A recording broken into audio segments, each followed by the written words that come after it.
Today, a rider came to my workshop with a very dangerous braking problem on his motorcycle. He told me that the rear hydraulic brake suddenly stopped working properly while riding. The brake pedal was going down, but the bike was not stopping correctly. After listening to the full story, I found out that the rear brake shoe had been badly worn out for a long time. Because of the worn brake shoe, the brake fluid level inside the hydraulic system became very low. To solve the issue quickly, the rider visited a local workshop before coming to me.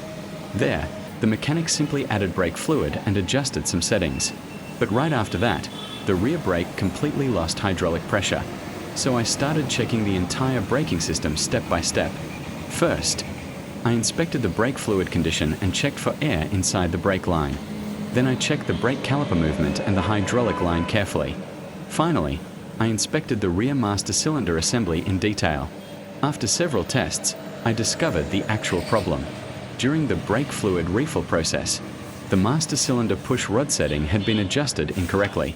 Because of this wrong adjustment, the hydraulic pressure could not build properly inside the system. I corrected the master cylinder setting carefully and reset the brake system properly. After completing the repair, I tested the rear brake multiple times to make sure everything was working perfectly. Finally, the brake pressure returned to normal, and the motorcycle braking performance became perfect again. Always maintain your brake system properly and never ignore low brake fluid problems. A small mistake in hydraulic brake settings can become very dangerous on the road.